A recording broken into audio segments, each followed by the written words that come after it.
শুভেচ্ছা সহ আমন্ত্রণ প্রত্যেককে নিটল টাটা এটিএন সংলাপে আপনাদের সাথে আছি আমি আমিনুল মজলিস। দর্শক, আপনারা জানেন সমসাময়িক ও জনগুরুত্বপূর্ণ বিভিন্ন বিষয় নিয়ে আমাদের আলোচনা অনুষ্ঠান।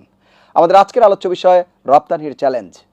এ বিষয়ে আলাপ করবার জন্য এই মুহূর্তে অনলাইনে আমাদের সাথে যুক্ত আছেন গণপ্রজাতান্ত্রিক বাংলাদেশ সরকারের মাননীয় পরিকল্পনা মন্ত্রী জনাব এম এ মান্নান এমপি, এবং আমাদের সাথে রয়েছেন বিজিএমই এর ডিরেক্টর খসরু চৌধুরী। এছাড়া আমাদের সাথে স্টুডিওতে রয়েছেন আরও দুজন সম্মানিত অতিথি। রয়েছেন international business forum of Bangladesh IBFBর প্রেসিডেন্ট জনাব হুমায়ুন রশিদ, এবং আমাদের সাথে রয়েছেন বিজিএমই এর মেম্বার AKM সাইফুর রহমান। আপনাদের চারজনকে অনুষ্ঠানে স্বাগত। প্রিয় দর্শক, আপনারা যারা অনুষ্ঠান দেখছেন, আশা করছি পুরো অনুষ্ঠান জুড়েই আপনাদেরকে সাথে পাবো। তার আগে আমরা AKM সাইফুর রহমান আপনার কাছে শুনে তারপরেই আমরা বরং মন্ত্রীর কাছে যাই। এই যে আপনিও দীর্ঘদিন থেকে এই সেক্টরে রয়েছেন, যে চ্যালেঞ্জগুলোর কথা জনাব হুমায়ুন রশিদ বলছিলেন, এর বাইরে আর কি কি চ্যালেঞ্জ ফেস করছেন আপনারা মাঠে থেকে, সেটিও যদি একটু। ধন্যবাদ এটিএন বাংলাকে আজকের রপ্তানি চ্যালেঞ্জ নিয়ে আলোচনা করার জন্য, আমাকে সুযোগ দেওয়ার জন্য। আসলে একটা দেশের মূল চালিকা শক্তি, অর্থনীতির চালিকা শক্তি হচ্ছে শিল্প, এবং আমাদের দেশে যদি বলি যে পোশাক শিল্পটাই হচ্ছে আমাদের এই অর্থনীতির মূল চালিকা শক্তি।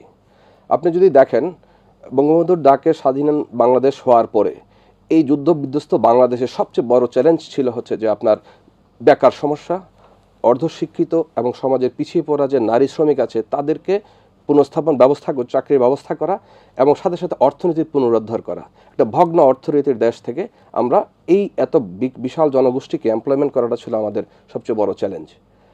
ঠিক ওই সময়ই এই বিশাল জনগোষ্ঠীকে, অদক্ষ জনগোষ্ঠীকে সাথে নিয়েই সম্পূর্ণ ব্যক্তি উদ্যোগেই এই গার্মেন্টস শিল্পটা প্রতিষ্ঠিত হয়ে যায়।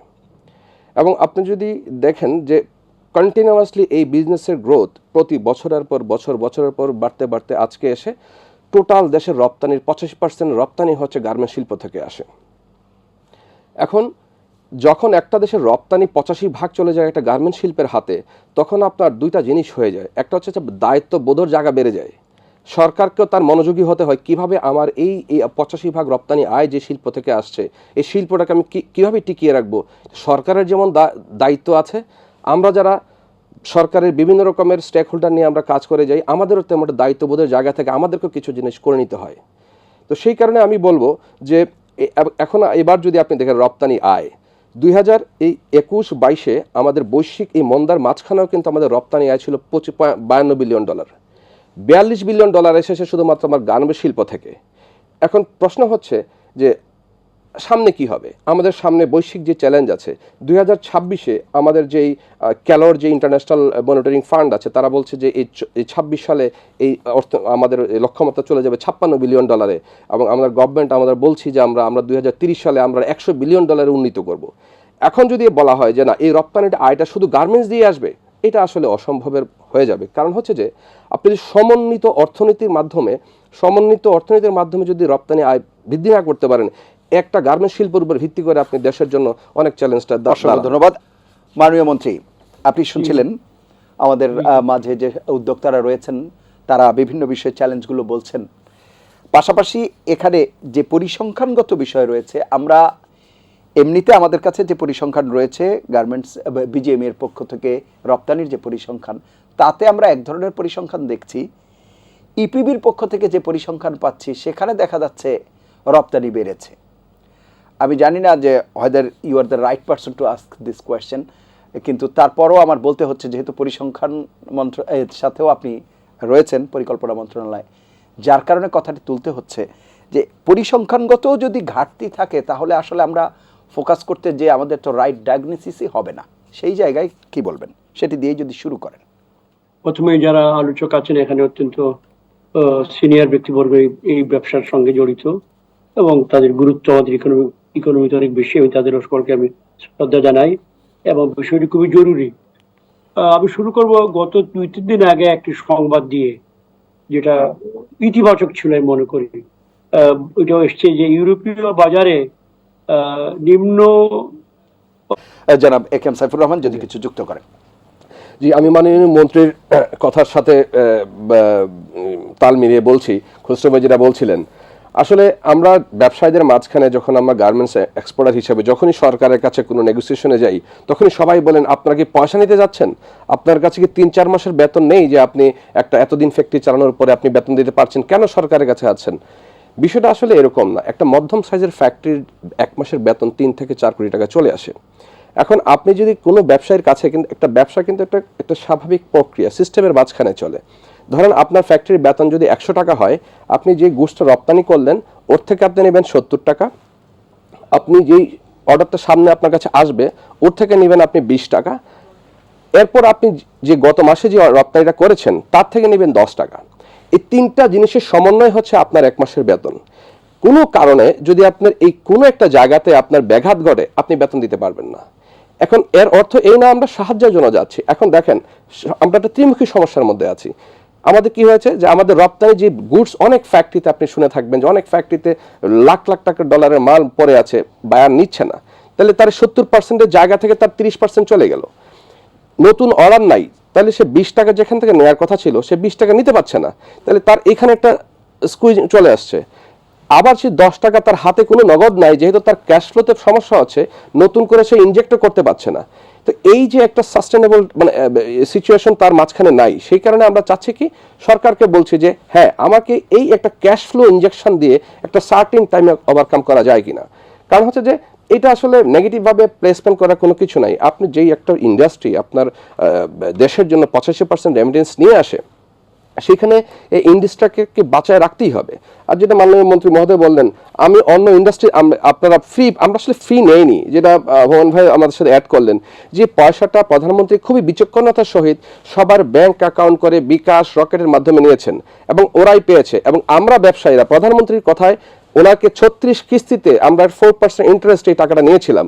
আমরা গত ফেব্রুয়ারিতে সকল ব্যবসায়ীরা যে স্টিমুলাস প্যাকেজটা নিয়েছিলাম এটা আমরা পে ব্যাক করে দিয়েছি। এখন আমরা যেটা চাচ্ছি যে এই এরকম একটা যদি আবার একটা প্যাকেজ ঘোষণার মাধ্যমে আমাদেরকে সহায়তা করা যায়, আমরা সকল আমাদের শ্রমিকদের কিনে খুবই সুন্দরভাবে আমরা আনন্দের সাথে ঈদটা সবাই শেষ করতে পারবো ইনশাআল্লাহ। 30 সেকেন্ড যদি কিছু যুক্ত করেন, শেষ করবো। আমাদের রপ্তানিকে ধরে রাখতে হবে। রপ্তানি ধরার জন্য যেসব জায়গায় যে এতগুলো লোকের কর্মসংস্থান প্লাস রপ্তানি, এই দুটাকেই আমাদের ধরে রাখার জন্য কিন্তু কন্টিনিউয়াস আমাদের ইনোভেট করতে হবে, প্রসেস চেঞ্জ করতে হতে পারে, এবং আমাদেরকে চিন্তা করতে হবে যে আগামীতে কী, 2030-এ কী, 41-এ কী, 50-এ কী, এই জিনিসগুলো মাথায় রেখে আমাদেরকে এখন থেকেই আমাদের ঘর গুছাতে হবে, যাতে আমরা বাংলাদেশে ম্যানুফ্যাকচারিং হাব হিসেবে বাংলাদেশকে তুলে ধরতে পারি ভবিষ্যতের প্রজন্মের কাছে। অসংখ্য ধন্যবাদ, আমাদেরও সেই প্রত্যাশা। অসংখ্য ধন্যবাদ আপনাদের 4 জনকে অনুষ্ঠানে অংশ নেওয়ার জন্য। প্রিয় দর্শক, এই ছিল আজকের নিটল টাটা এটিএন সংলাপ। পরবর্তী অনুষ্ঠান দেখার আমন্ত্রণ জানিয়ে বিদায় নিচ্ছি। সবাই ভালো থাকবেন, সুস্থ থাকবেন, আশা করি এটিএন বাংলার সঙ্গেই থাকবেন। আল্লাহ হাফেজ।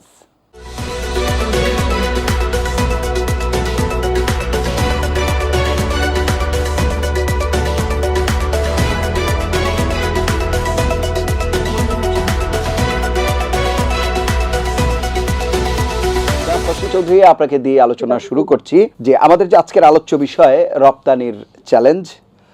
দেশ থেকে যা রপ্তানি হয় তার আমরা বলি যে সিংহভাগ বা একেবারে মূল যে রপ্তানি সেটি তৈরি পোশাক, এবং সেই তৈরি পোশাক খাতে আপনারা নেতৃত্ব দিচ্ছেন। আপনার কাছে প্রশ্ন, গত 8 মাসে জুলাই থেকে ফেব্রুয়ারি পর্যন্ত বলা হচ্ছে রপ্তানি কমেছে, যুক্তরাষ্ট্রে প্রায় 3% মতো, এবং ইউ কান্ট্রি যেগুলো রয়েছে সেখানে রপ্তানি বাড়লেও প্রবৃদ্ধি সেভাবে বাড়েনি।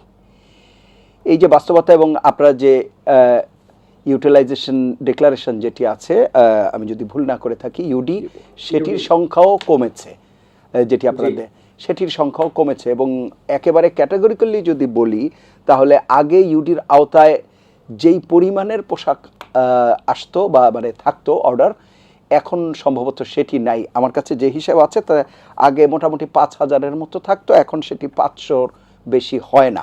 এটি আমার হিসেব, আপনি বাস্তবতা বলবেন। আপনার বক্তব্য শুনবো। যে এখন বহির্বিশ্ব যে মন্দাভাব, এই মন্দাভাবটা শুধু আমাদের দেশের উপর না, সারা বিশ্বের উপরেই এখন প্রভাব পড়তেছে। তো যার ফলে আমরা বলবো, আমরা যেহেতু মেইন এক্সপোর্ট হিসাবে আমাদের এই পোশাক শিল্পটা, আর পোশাক শিল্পের উপরেই কিন্তু আমরা আমাদের সবারই কিন্তু চোখ থাকে বা চোখ রাখি। খসরু চৌধুরী, আমি আবারও আসবো আপনার কাছে। আমি একটু শুনে আসি। আমাদের সাথে জনাব হুমায়ুন রশিদ রয়েছেন। জনাব হুমায়ুন রশিদ, আপনি বিজনেস ফোরামের প্রতিনিধিত্ব করছেন, ইন্টারন্যাশনাল বিজনেস ফোরাম অফ বাংলাদেশের প্রতিনিধিত্ব করছেন, বিজনেস লিডার হিসেবে দীর্ঘদিন থেকে আপনি রয়েছেন। সার্বিকভাবে যে পরিস্থিতি, তার মধ্যে ঘুরে ফিরে কিন্তু গ্যাস বিদ্যুতের দামের কথাও আসছে, এই পরিস্থিতিটা আসছে। আপনি পাওয়ার সেক্টরের সাথেও দীর্ঘদিন, বিষয়টি আসলে কিভাবে দেখছেন? রপ্তানির যে চ্যালেঞ্জ আমরা বলছি, আমাদেরকে রপ্তানি ধরে রাখতেই হবে, রপ্তানি এক্সপোর্ট গ্রোথ আসতে হবে। তাহলে আমাদের সামনে কি চ্যালেঞ্জ আছে? আমরা যে 52 বছরের ইতিহাস যদি দেখি, আমাদের কিন্তু রপ্তানি বেড়েছে। অনেক বেড়েছে। ব্র্যান্ডিং মানে পরিচিতি, আর কিছুই নাই। পরিচিতির যে মান দিতে হচ্ছে। স্বাস্থ্যের জন্য যদি আমি ব্যয় কমাই, তাহলে আমাদের শ্রমিকদের স্বাস্থ্য, ভালো স্বাস্থ্য, যেটা উৎপাদনশীলতার জন্য খুবই জরুরি। এটা আমাদের একটা বদনাম ছিল যে আমরা নিম্ন আয়ের দেশ, আমাদের ইতিহাসে এটা নাই, আমরা তৈরি নাই, ইত্যাদি ইত্যাদি। সেখান থেকে আমরা এক লাফে আমাদের পজিশন অনেক বৃদ্ধি পেয়েছে। এবং এটা লন্ডন ভিত্তিক কোন একটা সংস্থা যারা ব্র্যান্ডিং করে থাকে, সেটা আমি কালকের খবরের কাগজে সবাই পড়েছেন। এটা একটা লাভ মাননীয় হবে মন্ত্রী, আমি কিন্তু আবার আসবো আপনার কাছে।